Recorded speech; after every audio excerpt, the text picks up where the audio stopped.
Je suis à présent sur le stand de Square Moon avec Jérémy, un des co-auteurs du jeu Super. Je sors d'une partie, j'ai perdu, mais j'ai passé un très bon moment. Est-ce que tu peux nous parler un petit peu du concept de ce jeu? Super, c'est un jeu où on va diriger une agence de super-héros. Grosso modo, on va recruter des super-héros dans notre agence. Ça fait un petit peu jeu de tableau builder, on appelle ça. Et ensuite, ça va faire des combos de pouvoirs et on va les envoyer en mission pour gagner des points de victoire, pour acquérir des nouveaux pouvoirs, etc. Et donc le but du jeu, le pitch général du jeu, c'est qu'il y a une agence de super-héros qui était connue, qui avait des millions de followers. Ces agences de super-héros, ils font de la fame, ils sont pas là pour sauver les gens. Et du coup, scandale politique sur cette agence. Et donc, il y a la place pour des nouvelles agences. On va jouer une de ces agences et le but du jeu va être d'atteindre le plus rapidement possible 50 millions de followers. Et donc, ces 50 millions de followers, on les atteint donc grâce à des missions? Ouais, exactement. Quand on va recruter certains super-héros, on va gagner des followers. Mais la principale manière de gagner des followers, ça va être de partir en mission et par des systèmes de combos. Après, là, on rentre dans la mécanique du jeu, mais c'est comme ça qu'on va avoir les 50 millions de followers. Et du coup, quelle a été la genèse, le point de départ? Alors, le point de départ, c'était on voulait faire un jeu de draft dans l'univers de The Boys. On voulait mixer le draft et le tableau builder. Le draft a disparu au fur et à mesure pour des raisons de game design. Et voilà, et c'était surtout une rencontre avec Johan, donc le co-auteur. C'est notre première collaboration ensemble. Deux auteurs de Grenoble, on avait envie de se rencontrer, on avait envie de faire un jeu ensemble. Et puis au final, on s'est rendu compte qu'on aimait les mêmes types de choses. Et voilà, ça a matché assez naturel et c'était cool, quoi. Au niveau des illustrateurs, ils sont plus nombreux, ils sont 4 si je dis pas de bêtises. Ils ont pris le pouvoir. Parce qu'en fait, il y a un illustrateur par faction, c'est ça? Ouais, c'est ça. Il y a 4 types de super-héros, 4 factions dans le jeu. Donc il y a les humains, les justiciers, il y a des aliens, il y a des robots et des mutants. Et donc là, l'éditeur pourra peut-être nous en parler, mais en fait, dans l'univers des comics, il y a souvent des crossovers, etc. Et du coup, là, c'était vraiment un peu le rêve de se dire, on va faire 4 illustrateurs de comics qui vont faire 4 factions différentes. Et voilà.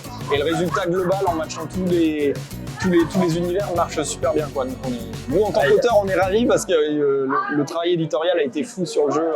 En parlant des artistes et de la direction artistique, je suis à présent avec Denis. Je te laisse te présenter. Moi, c'est Denis et du coup, je suis aussi en charge de la partie artistique et direction artistique et graphisme sur le projet de Super. Pour Super, pour coller encore plus à la direction artistique et à l'esprit des comics, on a essayé de travailler avec 4 artistes.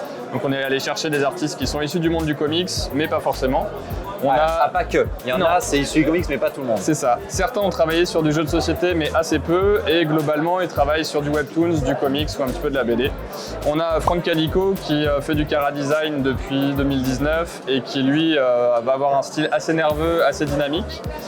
On a du coup Rick Ellis, si tu aimes ou si les gens aiment Batman Animated Series des années 90, c'est vraiment son style d'illustration.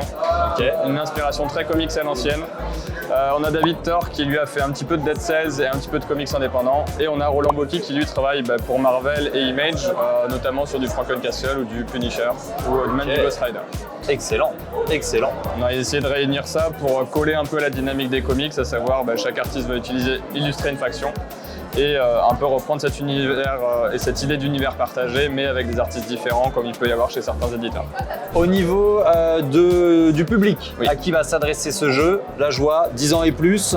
On est sur du 10+, de 4 joueurs. On va être sur de famille plus, dans le sens où les règles sont quand même très accessibles. Une partie va s'engager assez vite et les règles vont être vite comprises. Par contre, on a quand même pas mal de placements, une idée de combo et d'optimisation qui rend le jeu un peu plus stratégique et qui apporte pas mal de profondeur à l'ensemble. D'accord. Et en termes de durée, on se situe comment? Sur du 2 joueurs, en dehors d'une première partie, on sera sur du 30 minutes. Et à 3 et particulièrement 4, on sera aux alentours de 45, pas forcément plus. Ok, donc un jeu qui est moins d'1 heure. Exactement. Forcément moins d'1 heure. C'était là, bien. C'est ce qu'on voulait pour avoir quelque chose d'assez compact et avoir envie d'en refaire une deuxième, qu'on ait gagné ou perdu. Donc on est sur un jeu qui commence avec un financement participatif. Oui. Ça démarre quand? Comment ça se passe et à quel prix? Donc on sera sur GameFound en mai. L'idée c'est d'avoir une offre assez simple et qui pourrait correspondre à tout le monde. On a un produit et 2 offres, c'est-à-dire une offre plus à destination des boutiques et de personnes qui veulent un jeu plus à l'essentiel, sans confort de matériel, mais quand même avec du beau matos, qui va être aux alentours des 25-30 €. à l'intérieur, vous retrouvez toutes les cartes pour jouer, 4 plateaux joueurs et vos règles et une petite extension offerte pour tous ceux qui seront abonnés à la page de pré-lancement de la campagne. La deuxième, c'est une offre un peu plus collector qui va être aux alentours de 50 €. L'idée, c'est de remplacer tous les plateaux joueurs par du playmat. Donc on aura 5 playmats à l'intérieur. Et après, de booster un petit peu tout ça avec une petite boîte avec un petit rangement composé pour tout bien ranger proprement, sleeve compris bien sûr. Sinon, ça peut pas plaire à tout le monde, évidemment. L'idée, c'est d'offrir aussi une petite extension pour chaque personne qui sera abonnée à la campagne. Alors l'extension, tu me l'as présenté tout à l'heure, très chouette, ça va rajouter un système de sidekick. On va pas rentrer dans les détails maintenant, mais voilà, c'est vrai que dans le monde des super-héros, des comics, bah voilà, il y a Batman, il y a Robin, forcément voilà, il y a toujours un sidekick et c'est très intéressant. Franchement, moi qui ai fait du coup une partie, cette mécanique-là me plaît beaucoup, j'ai hâte de jouer avec à une prochaine occasion. Et du coup, c'est également donc, une extension qui sera disponible en booster, en boutique, plus tard pour ceux qui justement viendraient acheter leur jeu en boutique. Ils auront le jeu de base et s'ils veulent rajouter cette extension, c'est possible. Exactement. L'idée, c'est de profiter du financement participatif pour lancer le projet parce que c'est notre premier jeu et c'est notre premier projet d'édition. Et l'idée, c'est de retrouver tout ça en boutique avec une offre pour elles si elles participent à la campagne aussi et de retrouver ce petit booster aux alentours des 5 € et de prolonger l'expérience de jeu sans modifier les règles. Oui, c'est ça. Le gros point fort, c'est qu'on ne touche absolument pas aux règles de base. Ça réutilise des mécanismes qui sont déjà implantés dans le jeu, mais avec un petit twist. Voilà, il y a un twist. On vous garde la surprise parce que voilà, ce serait trop long de tout expliquer, mais ça fonctionne très bien. Et du coup, voilà, dès qu'on voit les cartes, dès qu'on voit le système, on sait comment ça se met en place et ça se fait très bien. Ça vient enrichir le jeu. C'est ça. Voilà pour Super de Square Moon. On vous tient au courant parce que bien évidemment, ce sera disponible dans les boutiques Ludo Trotter.